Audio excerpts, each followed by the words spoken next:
So, welcome to MIT's Chief Operating Officer program. My name is David Nino, and I'll be your academic advisor for this program. So, just to start off, why focus on the COO role? Just as a little bit of history, we know that the role evolved around the 1960s as part of the senior executive team that's responsible for the whole organization, what today is called the C suite because of their chief titles. And as the title suggests, this role is very functional in purpose, which means that it is involving managing and leading an entire company's operations. Not all companies have COOs, but in today's fast changing and increasingly complex environments, the role of the COO has become much more common as in contemporary organizations as part of the C-suite teams. And so what are the roles and responsibilities of the COO? Well, companies actually, we're learning from research, from emerging research, that companies design these roles to suit their specific needs. So there's really no universal job description or definition that's that involves what a COO entails. However, we know that these roles tend to focus on overseeing manufacturing products, R&D, sales, many of those activities and functions in an organization that comprise what I would call kind of the technical core. We also know from research that a central part of the COO role is to develop and execute corporate strategy. This is organization wide strategy. Many analysts refer to the COO as a highly internal focus. So they partner up with the COO, who is more external focus, which focuses on external stakeholders and being the sort of public face of the organization. And so the COO is often seen as the person that kind of runs the organization and the organization's operations. However, I personally think that today, because so many supply chains and production systems are global in nature, I think that referring to the CEOO as a highly internal role really falls short of a true description of what the COO does. There's a lot of external stakeholder engagement that's involved in the role, and I think opportunities come from that as well in terms of finding new ideas and innovations in the marketplace.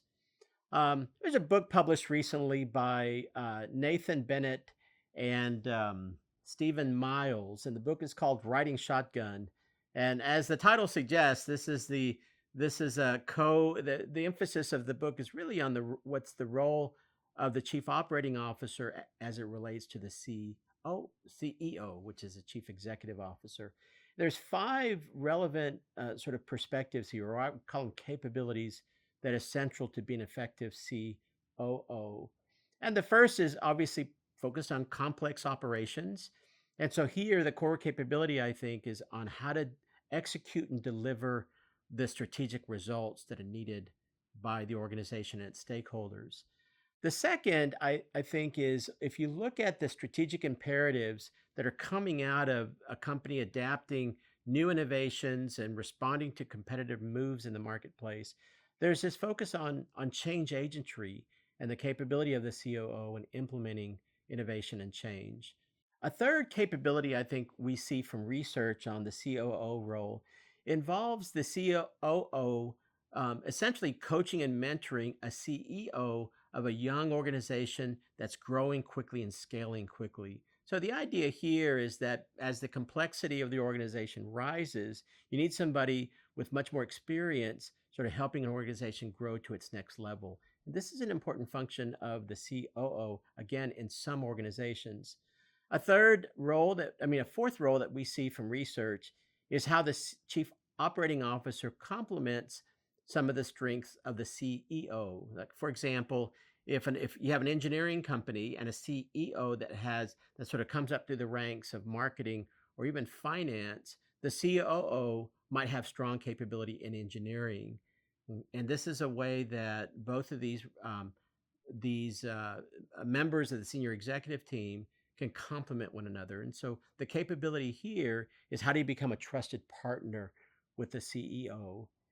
Related to that, and I think this is again the implication of the title of this book is the COO is essentially the number two of the organization. So it's a way of organizing large complex companies that are it's essentially a co-leadership role. And then finally, along with this idea of the COO co-leading an organization with the CEO, is that oftentimes the chief operating officer is a successor to the CEO. So it's a nice way to, uh, particularly this sort of operational focus of the organization. It's a nice way to move into the this sort of leader of the senior executive team. So that's some of those are six of some of the core, I think, capabilities that we're seeing from research that are central to the chief operating officer role. So what our program is gonna focus on is what we call essentially three pillars of learning around the COO function, and the pillars are focused on strategy, business transformation, and leadership. So to begin with, the focus on strategy, as I mentioned, is absolutely central to the COO role. And the idea here is that the COO is critical and central not only to driving the development of corporate strategy, but especially the implementation of strategy and sort of monitoring the implementation in such a way that you're delivering the expected results. Another perspective that we'll take in our program that's especially relevant to sort of highly complex technical and engineering driven organizations is essentially a systems perspective on an organization. It's important to understand how components of an organization relate to one another, interact with one another, and by recognizing these complex interdependencies, it really enables the COO to become a more effective problem solver, is naturally going to arise with a focus on execution. And then last piece on this strategy perspective is that a lot of corporate strategy is driven by positioning a company in the marketplace and following innovation, leading innovation, and managing some of the uncertainties and risks that come from innovation in today's complex technology-driven environments. And so that'll essentially form one perspective on one of the pillars in our program. This is a focus on strategy.